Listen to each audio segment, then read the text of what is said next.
നമസ്കാരം. അങ്ങനെ CPM-ന് തുണയായത് രാമൻ തന്നെ. ലോക്സഭാ തെരഞ്ഞെടുപ്പിൽ രാജ്യത്ത് കനത്ത തിരിച്ചടി നേരിടേണ്ടി വന്നെങ്കിലും CPM-ന് ഈനാം പേച്ചിയോ മരപ്പട്ടിയോ ഉടനെ ചിഹ്നമായി കിട്ടില്ല. രാജസ്ഥാനിലെ ഒരു കനൽ ജയം ദേശീയ പാർട്ടി പദവിയും ചിഹ്നവും നഷ്ടമാകില്ലെന്ന അവസ്ഥയിലെത്തിച്ചു.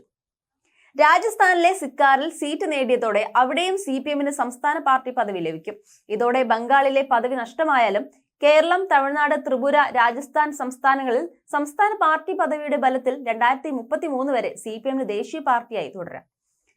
3 സംസ്ഥാനങ്ങളിൽ നിന്നായി 11 ലോക്സഭാ സീറ്റോ 4 സംസ്ഥാനങ്ങളിൽ സംസ്ഥാന പാർട്ടി പദവിയോ വേണം ദേശീയ പാർട്ടി പദവി നിലനിർത്താൻ.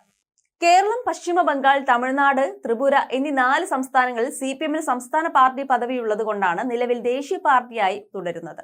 ഇതിൽ പശ്ചിമ ബംഗാളിലെ സംസ്ഥാന പാർട്ടി പദവി 2026-ൽ നഷ്ടമാകും. ഇതോടെയാണ് CPM-ന്റെ ദേശീയ പാർട്ടി പദവി ഭീഷണി ഉയർന്നത്. രാജസ്ഥാൻ സംസ്ഥാന പദവിയിലേക്ക് വരുന്നതോടെ 2033 വരെ CPM-ന്റെ ദേശീയ പാർട്ടി പദവിക്ക് ഭീഷണി ഉണ്ടാകില്ല. ലോക്സഭാ തെരഞ്ഞെടുപ്പിൽ പ്രസ്തുത സംസ്ഥാനത്തെ ആകെ സീറ്റ് എണ്ണത്തിൽ 25.1 എന്ന അനുപാതത്തിൽ ജയം നേടിയാൽ സംസ്ഥാന പദവി ലഭിക്കുമെന്ന മാനദണ്ഡ പ്രകാരമാണ് രാജസ്ഥാനിൽ സംസ്ഥാന പദവി കിട്ടുന്നത്. ദേശീയ പാർട്ടി എന്ന പദവി സ്ഥിരമായി നിലനിർത്താൻ പ്രധാനമായി 3 മാനദണ്ഡങ്ങളാണ് തെരഞ്ഞെടുപ്പ് കമ്മീഷൻ നിഷ്കർഷിച്ചിട്ടുള്ളത്. 4 സംസ്ഥാനങ്ങളിലെങ്കിലും ലോക്സഭയിലേക്കോ നിയമസഭയിലേക്കോ 6% വോട്ടെങ്കിലും ലഭിക്കുക.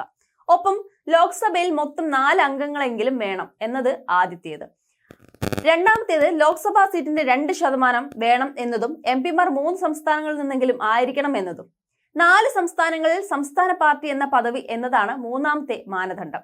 ഇതിൽ ഏതെങ്കിലും ഒരെണ്ണം നേടിയാൽ ദേശീയ പദവി പോകില്ല. ദേശീയ തലത്തിൽ CPM-ന് 4 സീറ്റുകളാണ് ലഭിച്ചത്. രാജസ്ഥാനിലെ സിക്കാറിൽ ആത്മാരാമൻ 72,896 വോട്ടുകളുടെ ഭൂരിപക്ഷത്തിലാണ് CPM ജയിച്ചത്.